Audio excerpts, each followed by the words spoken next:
없네. 누가복음 23장 33절에서 43절까지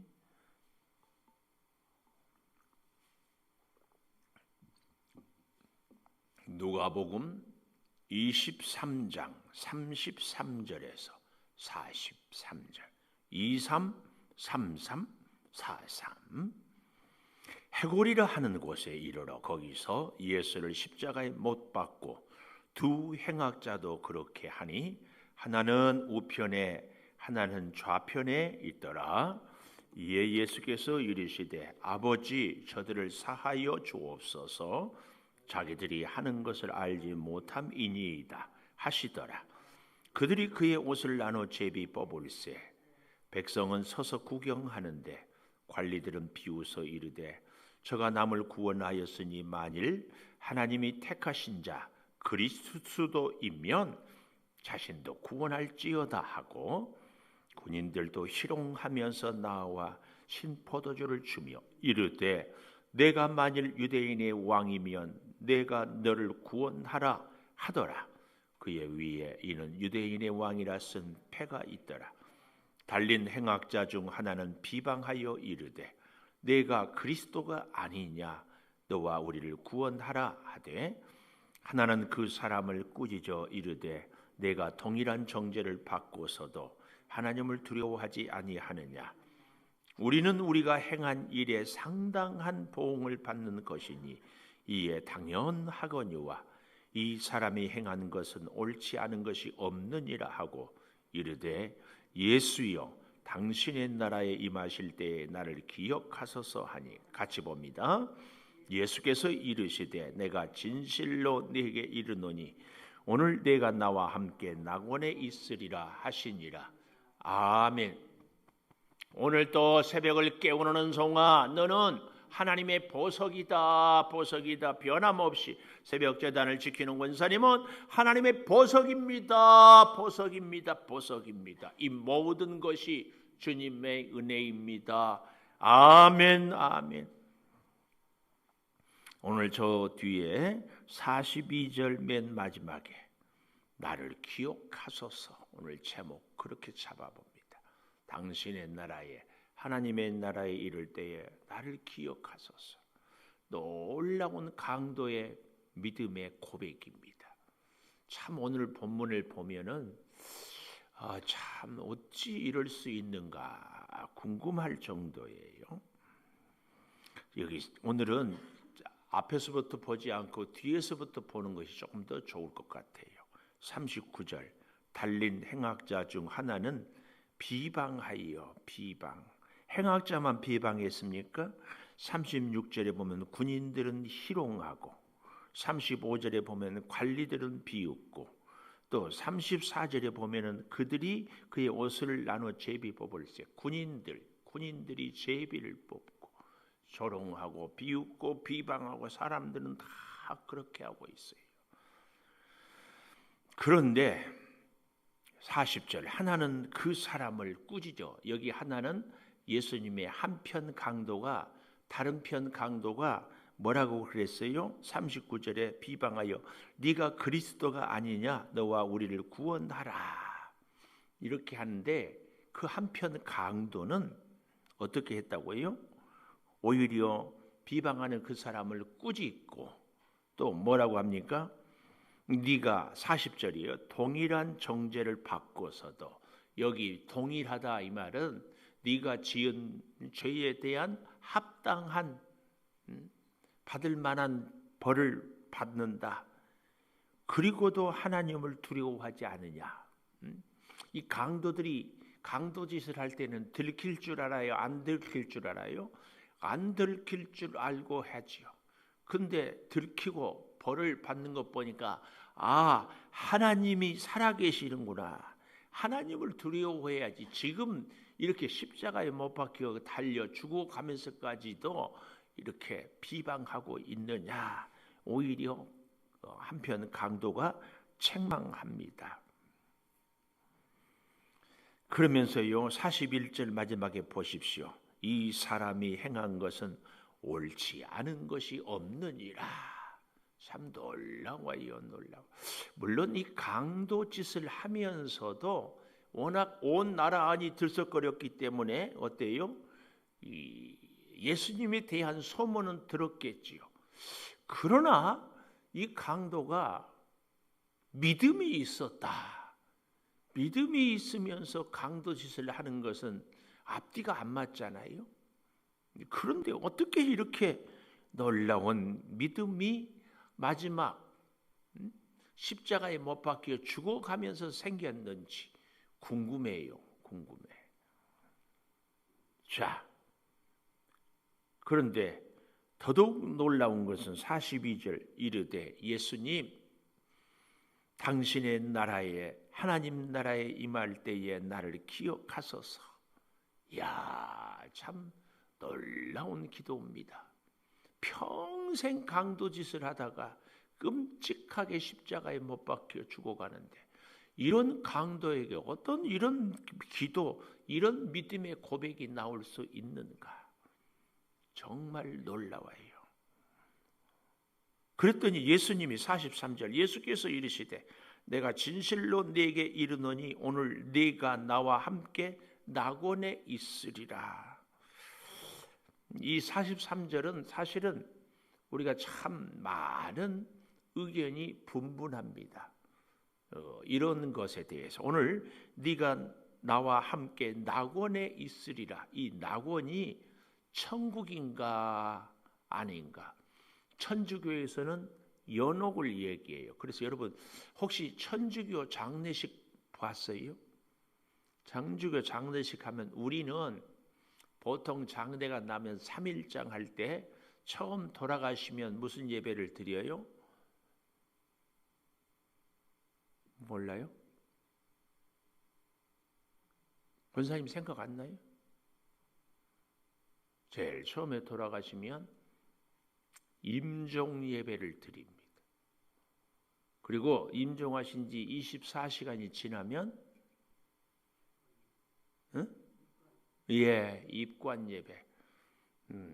좀 뭐 특별한 사정에 의해서 좀 빨리 드릴 수도 있고 좀 더 늦추어서 드릴 수도 있지만 일반적으로는 24시간 지나면 입관 예배를 드립니다.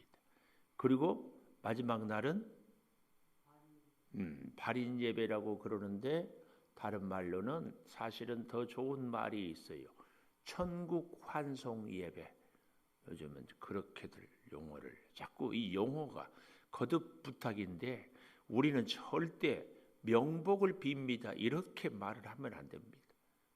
명복은 불교 사람들이. 근데 예수 믿는 우리가 명복을 빕니다. 이런 말을 쓰고 심지어는 우리 목사님들 단톡방에도 목사님들 중에서도 명복을 빕니다. 절대 그렇게 하지 않도록.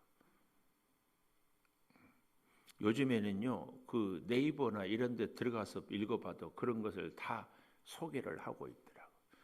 자, 그런데요, 천주교는 그러니까 우리 개신교가 장점이기도 하고 단점이기도 한 것이 예배에 이렇게 기본적인 예배를 3번 하는 것인데 그래서 누구냐 유족들도 좀 쉬기도 하고 뭐 하기도 하는데 천주교는요 연도라고 있어요. 연도 책이 이렇게 찬송가만큼이나 두꺼운데 이걸 처음부터 계속 읽어 그것이 기도예요. 3일 동안 돌아가면서 어디까지 읽었으면 그 다음에 또 읽고 이게 기도. 그러니까 어떤 면에서는 좋지요. 썰렁한 집에서는. 그런데 문상객들도 받아야 되고 하는 데서는 조금 또 사실은 상주들도 좀 쉬기도 해야 되고. 어쨌든 이 연도를 하는데 왜 이렇게 천주교에서는 연도를 강조하고 하는가 하면은 돌아가신 때로부터 3일 이내에 천국 갈지 지옥 갈지 3일 동안은 어디에 있다? 연옥에 있다고 생각을 하는 거예요. 그래서 그때 기도를 많이 해주면 잘 못 살아서도 천국을 간다고 생각을 하는 거예요. 그 근거가 뭐냐? 예수님이 십자가에서 돌아가시고 음부에 가셔서 우리 온 인류의 죄 때문에, 그런데 그 음부에서 우리 하나님이 예수님을 건져주셨기 때문에, 그래서 3일 동안에는 어디를 가지 천국이나 지옥을 가지 않는다 그러는데, 이것은 우리가 신학적으로는 동의할 수 없는 부분입니다. 아브라함, 부자와 거지 나사로, 그렇죠? 한 번 죽은 순간에 우리 예수님의 비유니까 아브라함 품에 안긴 거지 나사로, 돌아올 수 없는 지옥에 간 부자, 이런 것들로 쭉 미루어 보면 사실은 많은 경우에 죽는 그 순간이 곧 천국인가 지옥인가. 그래서 여러분 잘 기억해야 돼요. 오늘 우리 교회에서 드리는 장례 예식은 죽은 자를 위한 예배요, 장례 예식이 아닙니다. 죽으면 이미 결정이 돼버리는 겁니다. 그런데 무슨 예배를 드리고 장례식 절차를 밟느냐? 남은 유가족을 위하여서, 유족을 위로하고 유족에게 하나님의 은혜를 구하고 더욱 믿음으로 든든히 붙잡기 위하여서. 사람이 살다 보면은 정신없이 사는데 사랑하는 가족이 턱하니 돌아가시면 인생의 한계를 딱 알게 되거든요. 아, 이게 여기가 다가 아니구나. 그래서 정신 바짝 차리고 신앙생활을 잘하는 것이 굉장히 중요합니다. 오늘 네가 나와 함께 낙원에 있으리라 할 때 이 낙원을 어떤 사람들은 뭐 에덴 동산 이런 얘기도 하는데 곧 하나님 나라를, 천국을 얘기한다고 우리가 받는 것이 좋습니다. 또 한 가지 지금까지 얘기한 것 중에 하나가 예수께서 이르시되 내가 진실로 네게 이르노니 오늘, 이 오늘이 언제냐? 시간적으로 죽는 그 순간이냐? 이 오늘이 3일 동안이냐? 뭐 이 시간에 대한 얘기를 많이 합니다. 베드로에서에 보면 베드로는 하나님 나라, 주의 날은 하루가 천년 같고 천년이 하루 같다고 했는데 이 오늘이 언제냐에 대해서 의견이 분분합니다. 그럼에도 불구하고 우리는 오늘은 주님이 우리 영혼을 부르는 그 순간, 지금 이 순간 이렇게 보는 것이 좋습니다.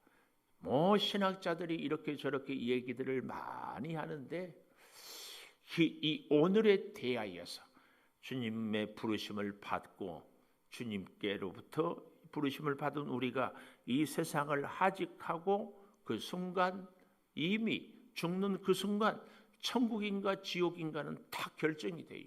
죽고 난 이후에는 우리가 천국 갔다 지옥 갔다 할 수 없어요. 그럼 이렇게 질문하면, 그러면 예수님은 지옥 갔다고 어떻게? 예수님은 온 인류를 위하여서 죽으셨기 때문에 하나님의 절대적인 그 능력으로 자꾸 뭐 하면은 자기 변론을 하기 위해서 갖다 맞추는데 조심. 자, 어쨌든 오늘 저는 나를 기억하소서 이 제목으로 그 첫 번째로 강도의 믿음 이렇게 정해보았습니다. 첫째, 강도의 믿음이 40절 이하에서 얼마나 대단했어요. 40절에 한편 강도를 꾸짖어. 네가 하나님을 아직도 두려워하지 않느냐. 41절, 우리가 당한 이 일은 당연한 보응을 받는 것이다. 그러나 우리 예수님이 행한 것은 옳지 않은 것이 없다. 그리고 42절에 예수여 당신의 나라에 임하실 때에 나를 기억하소서. 이런 놀라운 믿음. 그래가지고요, 어떤 분들은 이렇게 얘기를 하더라고요. 목사님, 저는요 구원받은 강도처럼 살고 싶어요. 마음대로 살다가 마지막 순간에 회개하고 해서 탁 믿고 천국 가면 얼마나 좋아요. 그래서 제가 뭐라고 했겠어요? 웃고 말았어. 아니, 생각해 보세요. 내가 죽을 날짜를 어떻게 알아? 내가 죽을 날짜를 어떻게 아냐고. 마지막 회개할 수 있는 기회를 얻으면 다행인데 그 모르거든. 거의 몰라요. 그리고 또 한 가지, 세상에 부러울 것이 없어서 강도처럼 살고 싶어요. 말이 돼요? 강도 노릇하고 싶냐고.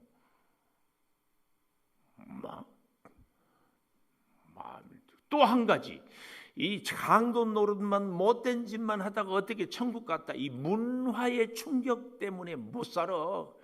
이 땅에서 천국을 사는 사람만이 천국 가서 살지, 이 땅에서 지옥을 사는 사람이 천국 살아가면 그 스트레스 받아서 적응 안 돼서 못 살고 지옥 가야 돼. 잘 생각해 보세요. 우리가 낯선 곳에 가고 낯선 사람들을 만날 때 불편한 게 뭐예요? 이게 문화의 충격이거든요. 문화의 충격이 이 땅에서도 같이 사는 사람들도 비슷한데, 이 땅에서 강도같이 살래가 천국 천사들이 하나님 사는데 거기서 어떻게 그거. 그러니까 혹 우리 중에도 나도 뭐 내 마음대로 살다가 마지막에 회개하고 천국 가면 되지, 이런 생각이 있거든. 아예 꿈 바싹 깨요. 바싹 깨, 바싹 깨. 언제 죽을 줄을 알아. 언제. 절대 모르니까. 하여튼 우리는 강도처럼 살아서는 안 된다. 세상에. 또 한 가지, 우리가 이제 마지막 임종을 앞두고 있을 때에 세례를 베풀고 구주로 믿기를 고백하고 이런 게 참 있는데, 그 중에 세례 못 받고 돌아가신 분들이 있다. 구원을 받는가 못 받는가. 세례를 못 받고 돌아가시면 구원 받아요, 못 받아요?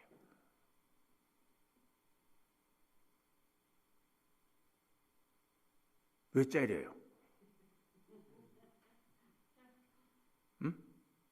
세례 못 받고 돌아가시면 구원 받는다, 못 받는다?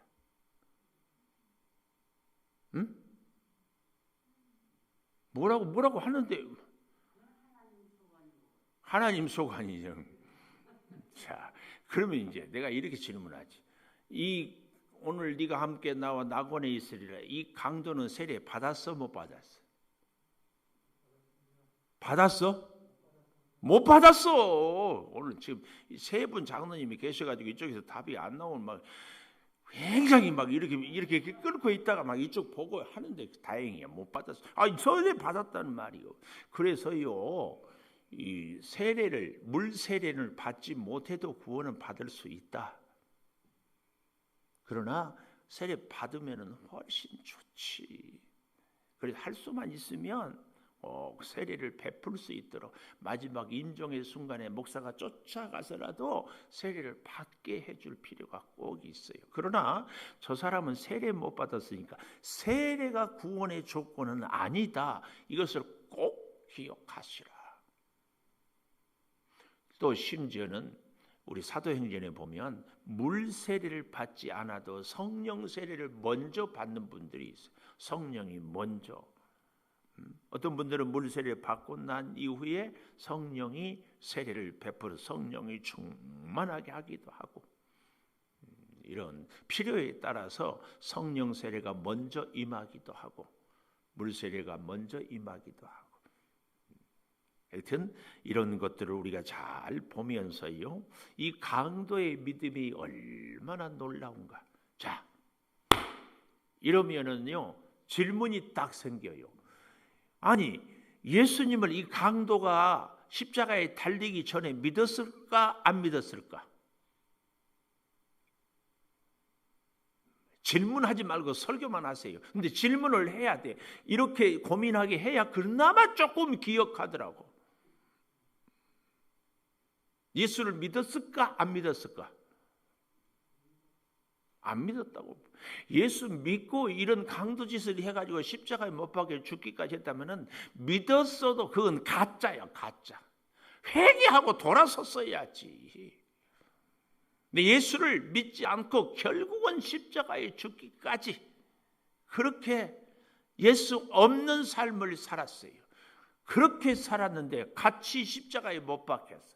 이 강도 둘을 좌우에 예수님을 가운데, 그래서 십자가 세 개를 세운 것은 예수님도 강도들하고 똑같은 죄인이라고 증명하기 위해서 강도들하고 같이 십자가에 못 박는 겁니다. 그러니까 양쪽의 강도들은 정말 못된 사람들입니다. 이렇게 못된 사람이 어떻게 그러면은 지금 우리가 먼저 보지 않아요. 그래서 오늘 제가 후반부를 먼저 보았던 거예요. 이런 놀라운 믿음의 고백을 할 수 있었겠는가? 이게 궁금하지 않아요. 그 질문을 제가 드려요. 그러니까 강도는 예수를 안 믿었다. 그런데 십자가에서 놀라운 이런 고백을 하게 된다. 무엇이 강도를 십자가에서 이렇게 바뀌게 했는가? 무엇이? 응? 예수님을 보내서 예수님을 보면서 뭘 안 했어요?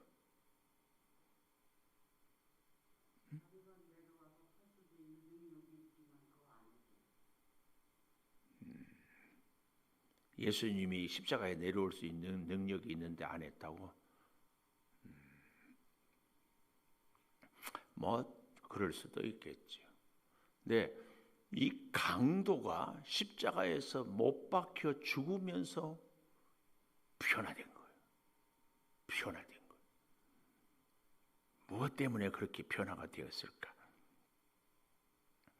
34절에 이에 예수께서 이르시되 아버지 저들을 사하여 주옵소서 자기들이 하는 것을 알지 못함이니이다. 이 기도는 십자가상의 첫 번째 기도. 우리가 가상칠언이라는 말을 들어보았죠. 십자가상에서 마지막 7마디 이걸 가상칠언이라고 하는데 그 첫 번째 기도가 아버지 저들의 죄를 사하여 주시옵소서 저들이 하는 것을 알지 못함입니다. 이 기도. 또 질문 오늘 또 멀리서 오셨는데 질문에 답 좀 해주세요. 여기서 저들은 누구다? 응? 저들은 누구예요?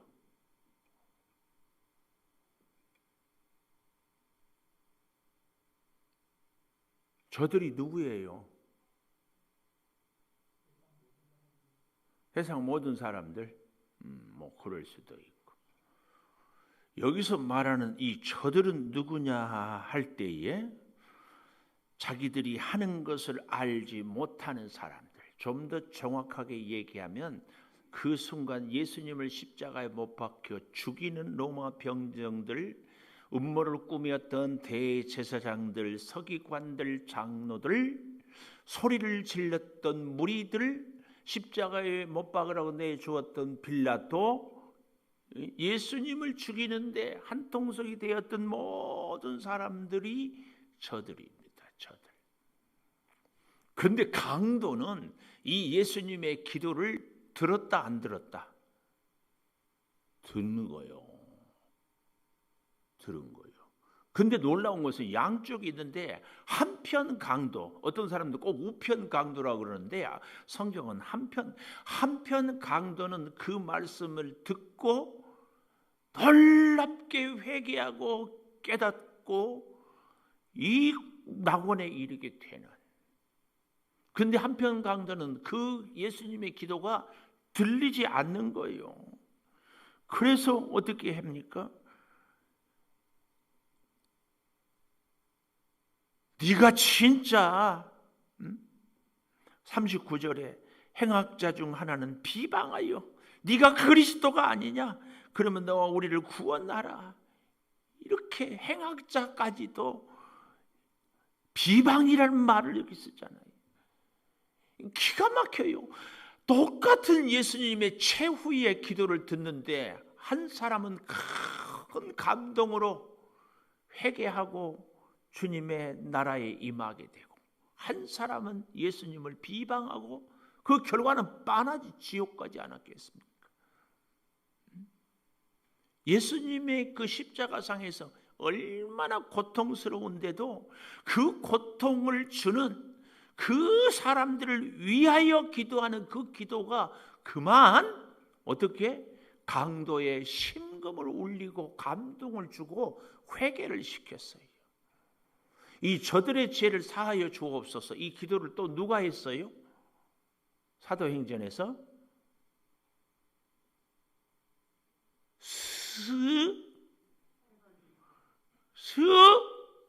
스데반? 나는 또 스님 한 줄 알고. 스데반의 이 돌에 맞아 죽어가면서 얼굴을 하늘을 향해 천사의 얼굴. 학자들은 그런 얘기를 해요. 그 스데반의 모습이 바울을 회심시켰다. 오늘 예수님의 이 기도가 한편 강도를 완전히 회심시켰어요. 오늘 저와 여러분은요, 이 첫째로는 예수님 같은 기도를 드릴 수 있는 믿음이 있어야 돼. 저들의 죄를 사하여 달라고, 우리를 힘들게 하고 우리를 아파하고. 또 한 가지는 예수님을 십자가에 못 박는 저들을 사하여 달라고 하는데, 이 기도를 듣는 이 한 강도는 이 기도가 나를 위한 기도구나, 이렇게 받는 거요. 그러니까 변화가 일어났고 감동이 일어나고 역사가 일어나고 성령의 능력이 그 심령에 임하는 거지. 이게 그렇게 중요합니다. 우리가 하나님의 말씀을 들을 때에, 성경을 집에서 읽을 때나 주의 성전에 나와서 목사를 통하여 말씀을 들을 때나 우리의 심령을 두드리는 이 말씀으로 들려지는 것이 그렇게 중요해요. 근데 같이 말씀을 듣고도 희롱하고 비방하는 강도처럼 이렇게 들을 수가 있어요. 우리는 정말 하나님 말씀 앞에서 겸손해요. 이 저들이 누구냐? 강도는 이 예수님의 기도가 나를 위한 기도구나. 그래서 잘 보십시오. 34절에 이미 예수님이 기도를 했는데 그 기도를 듣고도 39절에 행악자는 비방하고 있어요. 이 비방 얘기하니까 보십시오.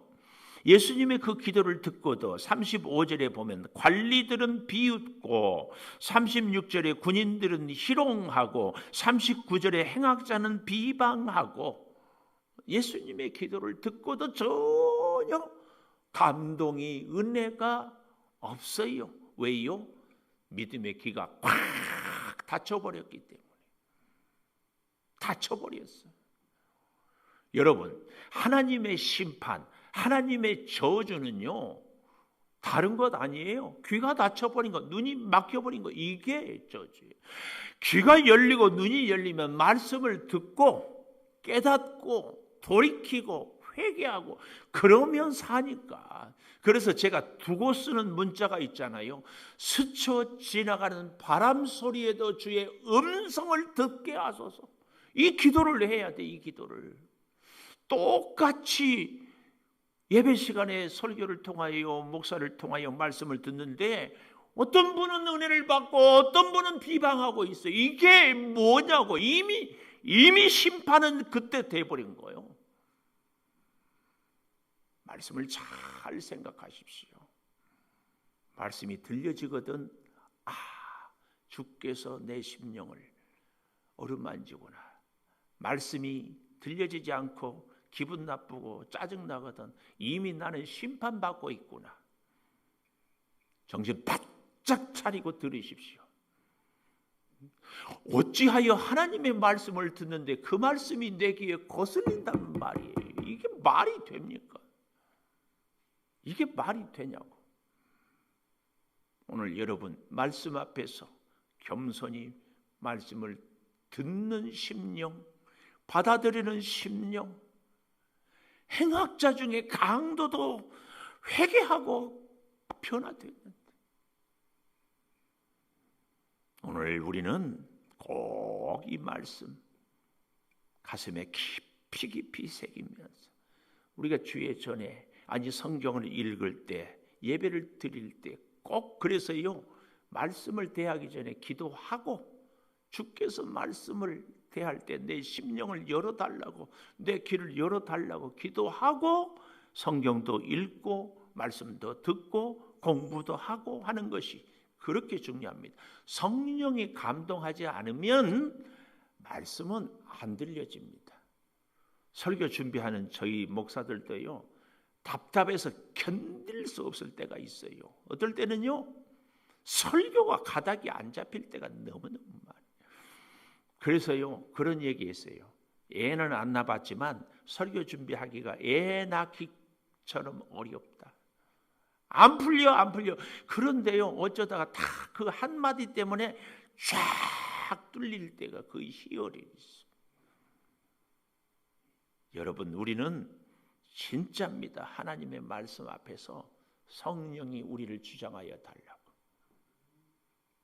말씀이, 은혜가 내 가슴에 닿지 않거든 진짜 말씀을 전하는 목사를 위해서도 기도하고 내 심령을 위해서도 기도하고, 그래서 우리의 영이 이 한편 강도처럼 주님의 그 기도 한마디에, 그래서 마음이 열릴 때 성령이 그 심령을 감동하고, 이런 은혜가 오늘 저와 여러분에게 꼭 있기를, 한 번이 아니라 앞으로 계속해서 있기를. 그래야 살거든요. 그래야 살아. 말씀을 듣는 표정만 봐도 알겠어. 말씀을 듣는지 기분 나빠하는지.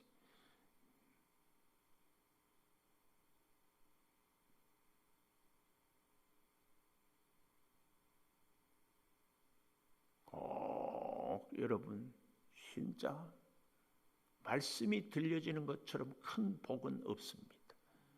말씀이 내 가슴을 두드리고 열면은 범사가 주께 손을 잡혀서 주의 인도하심으로 살게 되거든요.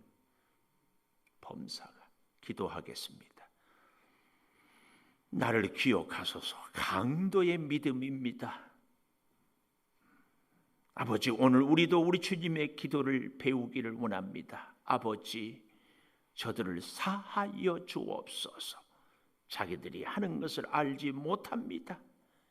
이 기도가 강도의 심금을 울렸던 것처럼 우리도 주님의 기도를 본받아서 스데반이 바울에게 깊은 감동을 준 것처럼 우리의 이 한마디 기도가 우리의 사랑하는 가족의 심금을 울리고 이웃들에게 깊은 감동을 주게 하여 주시어서 우리의 심령이 열리고 믿지 않는 이웃들의 심령이 열리는 놀라운 역사를 허락하여 주시옵소서.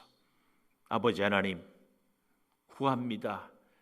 말씀을 읽을 때나 들을 때나 공부할 때 우리의 마음 심령을 열어 주셔서 주의 말씀이 언제든지 우리 가슴에 잘 박힌 못처럼 살아 운동력 있는 생명의 말씀이 되게 하여 주시옵소서. 거룩한 주일을 준비하기 위하여서 오늘도 성전을 청소하고 또한 방역도 하고 찬양도 연습하고 주방에서도 준비하고 어린 주일 학생들을 신방하고 만나고 기도합니다. 주님, 또한 당근마켓을 통하여서도 주의 생명의 복음을 전하고자 합니다. 오 아버지 하나님, 우리 온 교우들이 하는 모든 일들 가운데 주님 함께하여 주시고 오미크론 바이러스, 스텔스 바이러스로 인하여서 코로나로 인하여서 힘든 성도들을 자가 격리 중이지만 위로하여 주시고 오히려 깊이 하나님과 만나는 은혜의 시간들이 되게 하여 주시옵소서. 조그마한 후유증도 없게 하여 주시고 이 민족을, 이 온 인류를 주님 하나님 앞에서 겸손하게, 그래서 하나님을 의지하고 살아가는 인류가 되게 하여 주시옵소서. 아버지, 저 러시아와 우크라이나 전쟁을 주님 속히 종식시키고 평화를 이루게 하여 주시고 우리 대한민국 이제 정부 이양을 하고 어려운 시기에 서로 협력하고 사랑으로 하나 되어서 하나님만 섬기는 우리 대한민국 참으로 안전하고 저 북한의 동포들까지도 주의 사랑으로 함께하는 은혜를 허락하여 주시옵소서. 지금은 우리 주 예수 그리스도의 은혜와 아버지 하나님의 무한하신 사랑과 성령의 감화 감동하심이 이제로부터 영원토록 함께 하시옵기를 간절히 축원하옵나이다. 아멘. 기도하십시오.